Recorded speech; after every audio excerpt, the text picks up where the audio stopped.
किसको देख करके सहन शक्ति ज्यादा धारण करती है? देखा उन्होंने किसको?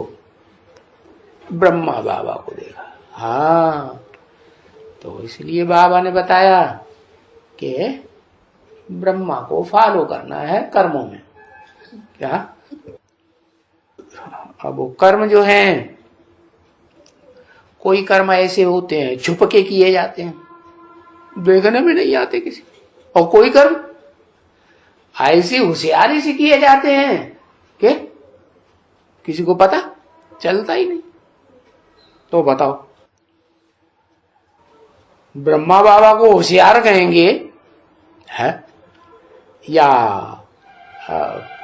बच्चों की जिंदगी खराब करने वाला कर्म करने वाला कहेंगे? है क्योंकि इस दुनिया में भिखारी तो सब होते हैं, डंबरवार भिखारी होते हैं।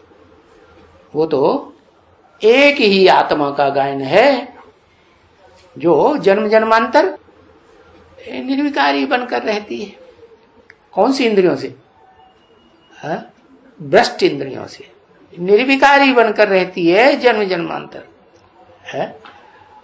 उसको छोड़ करके बाकी तो सब, कोई भी देवता बनने वाले हो वो भी है विकारी कर्म, विकारी इंद्रियों से करते हैं या नहीं करते हैं? है कौन?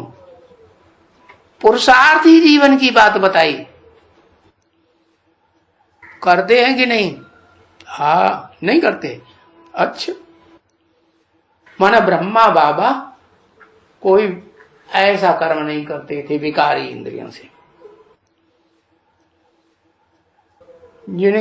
जिससे उनकी हड्डियां निचुड़ जाएं, हार्ट कमजोर हो जाए। हाँ?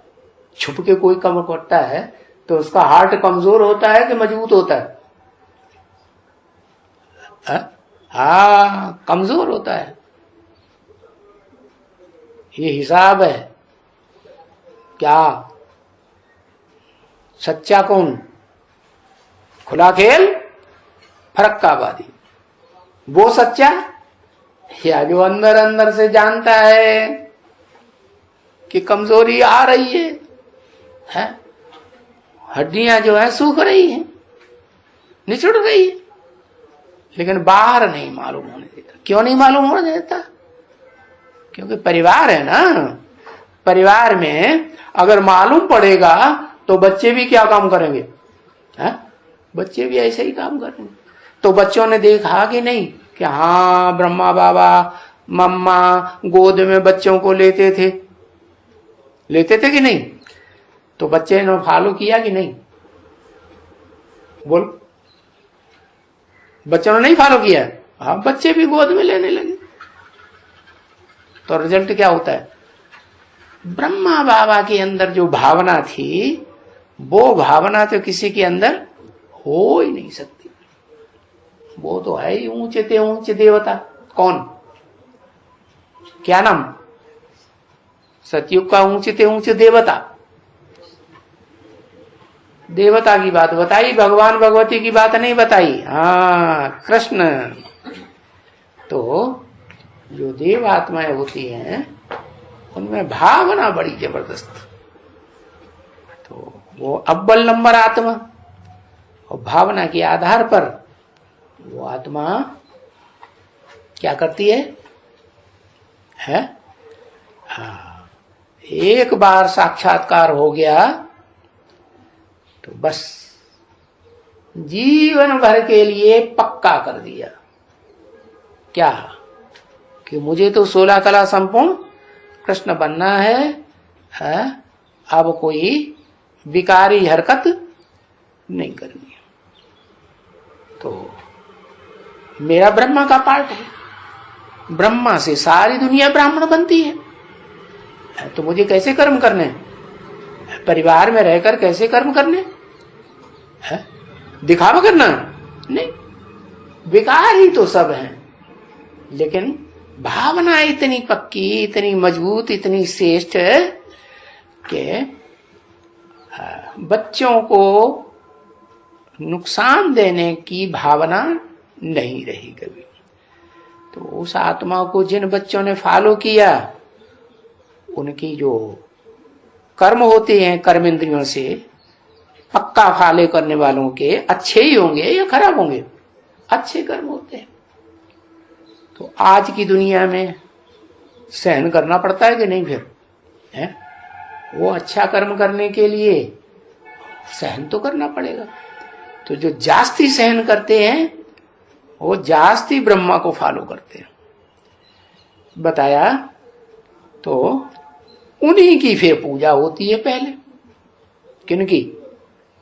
है हाँ, जिन्होंने पवित्रता का पालन करने के लिए बहुत सहन किया। तो देखो अंतर है दोनों मालाओं में। क्या? रुंडमाला माना धड़ और मुंडमाला, मुंड माने सर। हाँ, महाकाली क्या करती है? अपने गले में कौन सी माला लटकाती है? मुंडमाला। और शंकर जी को भी क्या दिखाते हैं? उनको भी मुंडमाला दिखाते हैं। तो ये हो गई कौन सी आत्मा है? जो निमित्त बनती है। क्या? कैसी निमित्त बनती है? जो आत्मा मुंड में दिखाई जाती है, उन आत्माओं को पवित्र बनाने के ज्ञान के आधार पर उनकी बुद्धि में ये बात बैठा देती कि जब तक पवित्र नहीं बनेंगे तब तक कुछ प्राप्ति ज्यादा नहीं हो सकती। तो ज्ञान उनकी बुद्धि में ज्यादा होता है। किनकी बुद्धि में? मुंडमाला की बुद्धि में। और जिनमें रुंड दिखाया गया वो शरीर से तो पवित्र रहते हैं, लेकिन ज्ञान नहीं है। ज्ञान न होने के कारण देवताएं तो थे ना पक्के 16 कला संपूर्ण देवताएं थे ना। तो ज्ञान न होने के कारण वो ज्ञानेंद्रियों से कुछ न कुछ विविचारी बनते रहते। तो इसलिए वो फिर ज्ञान ज्यादा पवित्र, या क्या कहेंगे, या मनुष्य आत्मा ज्यादा पवित्र हो सकती है? हाँ, जो ज्ञान का अखूट भंडार है वो तो एक ही शिव है। वो जितना पवित्र है आत्मा, उतना तो कोई पवित्र हो ही नहीं सकता दुनिया में।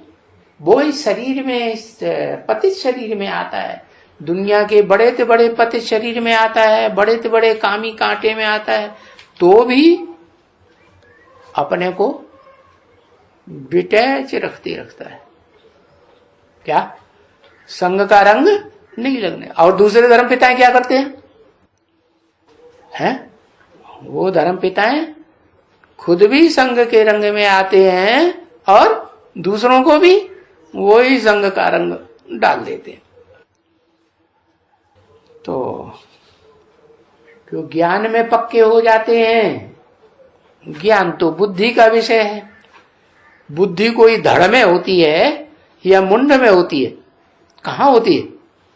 मुंड में बुद्धि होती है। तो मुंडमाला के बच्चे है। तो इनके दाने हुए, जैसे बाबा यहाँ खीर का पेड़ा बनाते हैं,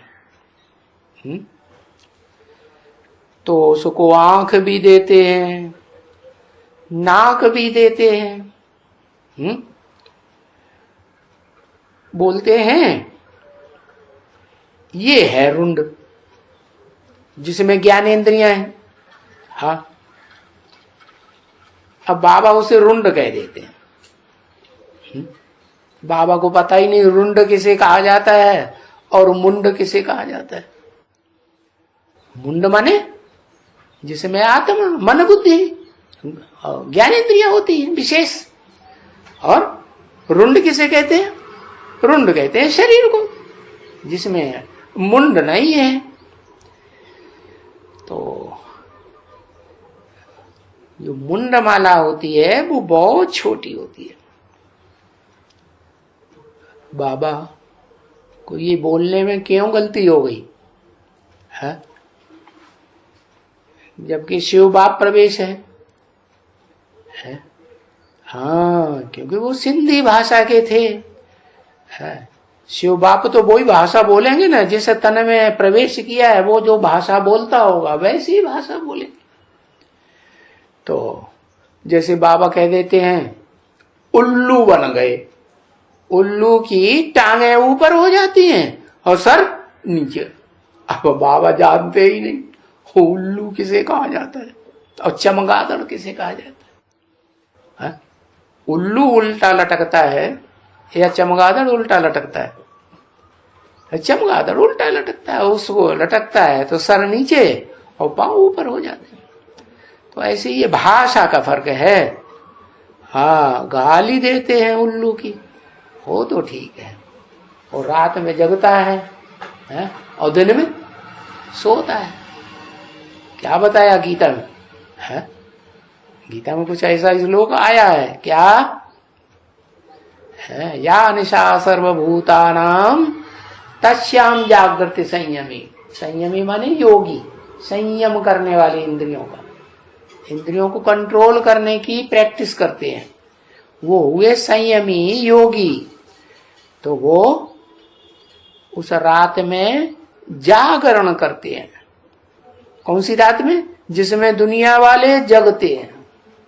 आज की दुनिया वाले कौन सी रात में जगते हैं?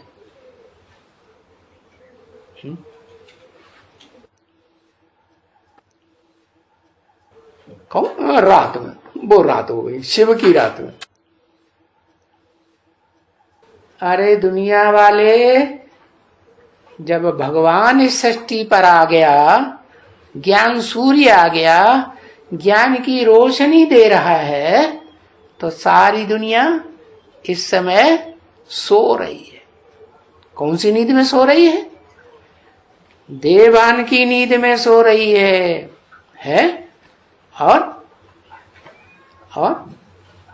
जो ज्ञान बाप आकर के सिखाते हैं कि तुम आत्मा हो, क्या तुम ज्योति बिंदु आत्मा हो, तुम ये मिट्टी का पुतला देह नहीं हो। तो दुनिया वाले देह की दुनिया में जग रहे हैं, वो हो गई अज्ञान की दुनिया, अज्ञान की रात।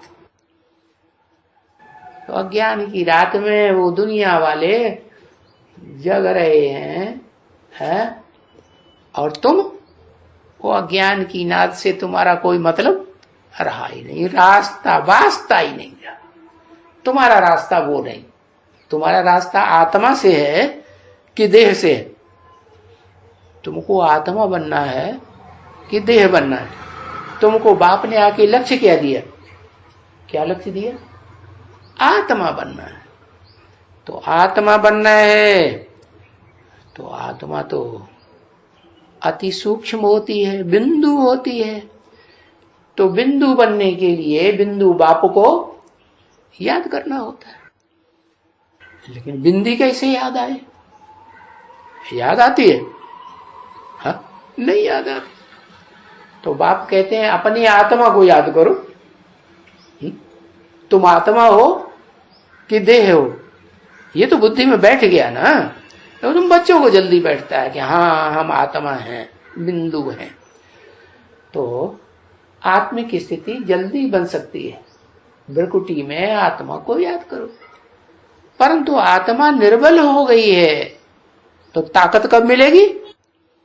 जब किसको याद करें? हाँ, शिव बाप को याद करें। हाँ, जो ज्ञान का अखूट भंडार है। परंतु वो तो अपनी आत्मा याद नहीं आती तो वो कहां से याद आएगा? तो बाप कहते हैं मैं जिसमें प्रवेश करता हूं उसको तो संग का रंग जास्ती होगा या कम होगा? जास्ती। और उसको याद करना भी सहज होगा या कठिन होगा? कठिन होगा? हाँ, सहज होगा, क्योंकि मुकर्रर रूप से प्रवेश करता हूं ना, कि अल्पकाल के लिए है क्या? मुकर्रर रूप से प्रवेश करता हूं। तो बताया ज्ञान का भंडार उस मुकर्रर रथ में जितना आता है उतना और बच्चों में नहीं आता। तो मनन चिंतन मंथन भी कौन ज्यादा कर सकेगा? है वो आत्मा मनन चिंतन मंथन करने में भी आगे चली जाती है। और जो जितना मनन चिंतन मंथन करता है, तो मनन चिंतन मंथन करने से क्या होता है, नई बात निकलती है। क्या?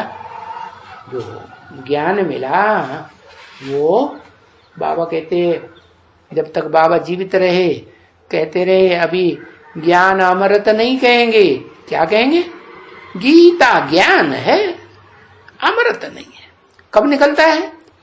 जब उस गीता ज्ञान की बातों को मंथन करते हैं। क्या? मनन चिंतन मंथन करेंगे तो ज्यादा नई नई बातें तुम बच्चों को निकलेंगी। क्यों? क्योंकि हर बच्चा एक ऐसा सितारा रूपी दुनिया है जिस सितारे में ढेर सारे बसे हुए। लोग कहते हैं ना कि एक एक सितारे में एक एक दुनिया है। अरे वो सितारे तो सूर्य से कितनी दूर, कितने कोई नजदीक, वहां कहां से दुनिया होगी? ये तो यहां धरती के सितारों की बात है। क्या क्या कहा? जो धरती के सितारे हैं, कोई तो सितारे इतने जास्ती रोशनी वाले बनते हैं कि उनकी ज्ञान की रोशनी सारी दुनिया ग्रहण करती है। क्या? और कोई कम रोशनी वाले बनते हैं। तो यहां सेवा का आधार क्या हुआ? जो जितना मनन चिंतन मंथन करेगा उतना अपने जीवन के जन्म जन्मांतर के बारे में ज्यादा गहराई का जीवन कहानी निकाल सकेगा, है? और जितनी ज्यादा गहराई होगी तो उतनी ज्यादा आत्माओं की सेवा भी कर सकेगा। अरे भाई, तो बताया कि ज्ञान का आधार क्या हुआ है?